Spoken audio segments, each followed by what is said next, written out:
नमस्कार, स्वागत है आपका। आप देख रहे हैं द न्यूज और मैं रानी गुप्ता आपके साथ। अब देश में घुसपैठियों यानी कि अवैध बांग्लादेशियों और रोहिंग्याओं के खिलाफ तगड़े एक्शन की तैयारी में मोदी सरकार है। दरअसल आपको बता दें कि मोदी सरकार इस बजट सेशन के दौरान इमिग्रेशन और फॉरेनर्स बिल लेकर के आएगी और इस बिल के जैसे ही चीजें सामने आएंगी, डिटेल्स सामने आएंगी, उसके बाद जो देश में अवैध तरीके से घुसपैठिए रह रहे हैं उन पर लगाम लग जाएगा और जो ऑलरेडी लोग हैं उनके खिलाफ भी एक्शन लिया जाएगा।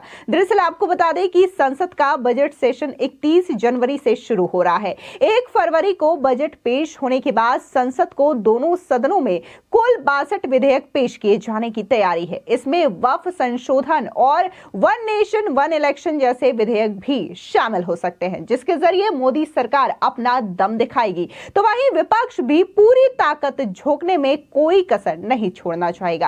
आपको बता दें कि इमिग्रेशन और foreigners bill, official secrets bill, PMLA संशोधन विधेयक, संसद रोकथाम और अयोग्यता बिल, बैंकिंग और बीमा संशोधन विधेयक, एनआरआईज के विवाह पंजीकरण विधेयक और उच्च शिक्षा आयोग विधेयक भी इसी सत्र में पेश होने वाले विधियों की लिस्ट में शुमार किया गया है। लेकिन जिस तरीके से आपको बता दें कि जो सरकार की प्राथमिकता बताई जा रही है, उसमें लिस्ट में जो पहला विधेयक है वो है इमिग्रेशन और फॉरेनर्स बिल। इसके अलावा वक्फ बोर्ड जो संशोधन विधेयक है, इसको भी पहली प्राथमिकता दी गई है। इसके अलावा वन नेशन वन इलेक्शन को भी सरकार की ओर से पहली प्राथमिकता बताई जा रही है। बता दें कि केंद्र सरकार ने संसद के बजट सेशन से पहले गुरुवार को सभी राजनीतिक दलों के नेताओं की एक बैठक भी बुलाई। सत्र के शुरुआत शुक्रवार को दोनों सदनों के संयुक्त बैठक में राष्ट्रपति के अभिभाषण से शुरू होगा और बजट 1 फरवरी को पेश किया जाएगा। सेशन का पहला फेज 13 फरवरी को समाप्त होगा और दूसरा फेज 10 मार्च से शुरू होगा। सेशन 4 अप्रैल को समाप्त हो जाएगा। आपको बता दें कि रक्षा मंत्री राजनाथ सिंह ने इस सर्वदलीय बैठक की अध्यक्षता की और उनके साथ संसदीय कार्य मंत्री किरण रिजिजू भी मौजूद रहे। आपको बता दें कि संसदीय कार्य मंत्रालय ने सभी संबंधित मंत्रालयों को इन प्रस्तावित विधेयकों की सूचना दे दी है ताकि वे अपने अपने विधेयकों को कैबिनेट की मंजूरी के लिए ले जा सके। सूत्रों के मुताबिक इमिग्रेशन और फॉरेनर्स बिल सरकार की प्राथमिकता में शुमार है। इस विधेयक का पूरा विवरण अभी सार्वजनिक नहीं किया गया है। कैबिनेट की मंजूरी के बाद ही इसका पूरी तरीके से खुलासा हो पाएगा। अभी भारत में विदेशियों के आने जाने और रहने को लेकर के कई कानून हैं, जैसे कि फॉरेनर्स एक्ट 1946, पासपोर्ट भारत में प्रवेश अधिनियम 1920 और विदेशियों के पंजीकरण अधिनियम 1939 शुमार है। आपको बता दें कि जिस तरीके से ये जो इमिग्रेशन और फॉरेनर्स बिल है, इसको लेकर कई तरीके की बातें कही जा रही है, क्योंकि देश में इस वक्त अवैध रोहिंग्याओं और घुसपैठियों का मामला भी काफी ज्यादा बढ़ रहा है, जो कि इल्लीगल तरीके से बॉर्डर क्रॉस करके देश में आते हैं। उसके बाद इनके पास फर्जी डॉक्यूमेंट्स होते हैं और ये डॉक्यूमेंट्स न सिर्फ आधार कार्ड तक सीमित होते हैं, बल्कि इनके पास वोटर आईडी भी होते हैं और फिर ये अपने वोट का इस्तेमाल भी करते हैं। ऐसी कई सारी केसेस जो है वो देखने को मिली है।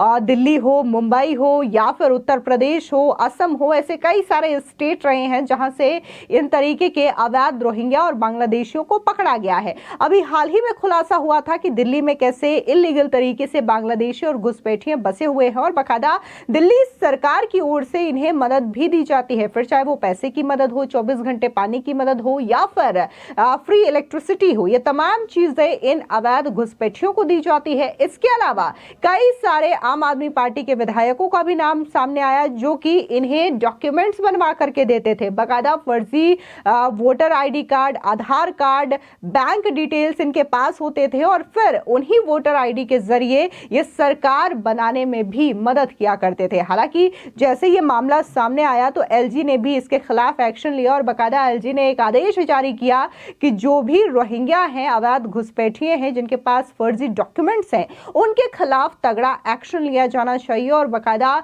समय भी दिया गया है, अल्टीमेटम दिया गया है एलजी की ओर से, ताकि इन अवैध रोहिंग्याओं के खिलाफ कार्रवाई हो सके। तो वहीं आपको बता दें कि सरकार ने ग्रामीण विकास मंत्रालय के पंजीकरण संशोधन विधेयक 2013 और जहाजरानी मंत्रालय से जुड़े 3 विधेयकों को भी प्राथमिकता दी है। ग्रामीण विकास मंत्रालय ने पंजीकरण संशोधन विधेयक में सभी अचल संपत्तियों के पंजीकरण को अनिवार्य बनाने का प्रस्ताव रखा है, चाहे लीज की अवधि कितनी भी क्यों ना हो। 94 साल पुराने ऑफिशियल सीक्रेट्स एक्ट यानी कि OSA में प्रस्तावित संशोधन का विवरण अभी सार्वजनिक नहीं हुआ है, लेकिन गृह मंत्रालय ने 2017 में इस औपनिवेशिक कानून की समीक्षा की थी ताकि इसे वर्तमान लोकतांत्रिक व्यवस्था के अनुकूल बनाया जा सके।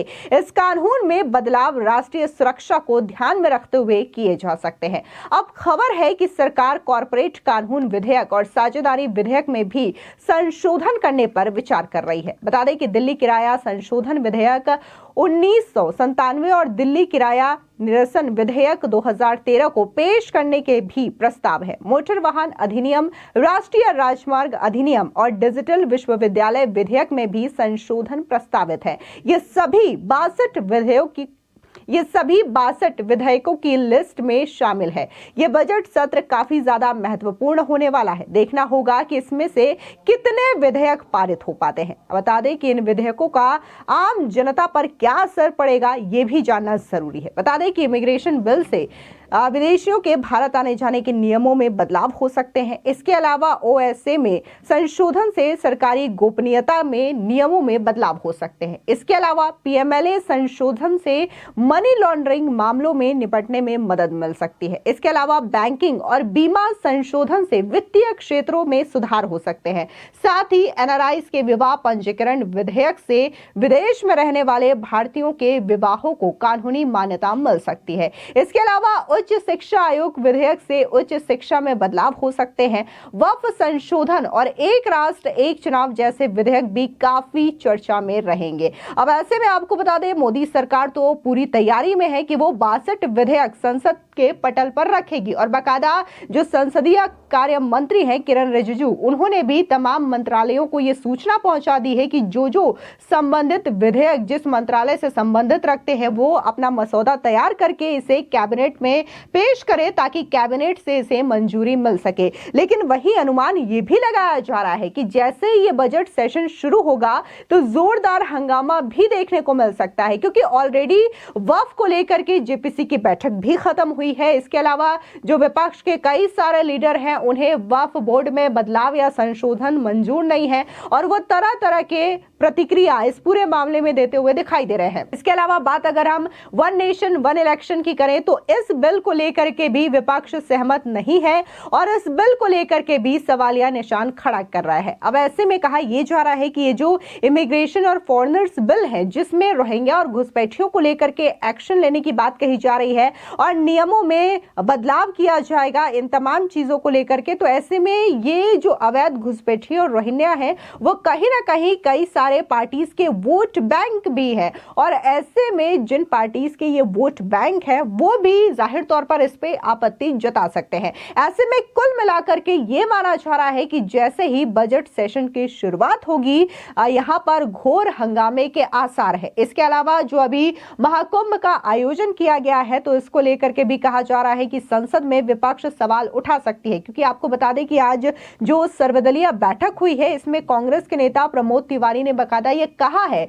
कि जिस तरीके से महाकुंभ में जो वहां पर योजनाएं बनाई गई थी, जिस तरीके की व्यवस्था की गई थी योगी सरकार की ओर से, ये शायद सही नहीं था, जिसकी वजह से वहां पर भगदड़ मची है। ऐसे में जब बजट सेशन की शुरुआत होगी तो विपक्ष इस मुद्दे को उठाएगा। आपको बता दें कि इसी बजट सेशन में इस तरीके के जो हंगामे हैं उसके आसार नहीं है। इसके पहले जो विंटर सेशन हुआ था उसमें भी विपक्ष ने खूब हंगामा काटा था। इसके अलावा जो मानसून सेशन हुआ था उसमें भी काफी ज्यादा हंगामा देखने को मिला था। तो देखना होगा कि जब 31 जनवरी को बजट सेशन शुरू होगा तो आखिर इस पूरे जो 62 के 62 बिल है उनमें से कितने बिल यहां पर सदन के पटल में रखे जाते हैं और कितने पारित किए जाते हैं। फिलहाल इस पूरी खबर को लेकर के आपकी क्या राय है, कमेंट सेक्शन में जरूर बताएं। धन्यवाद।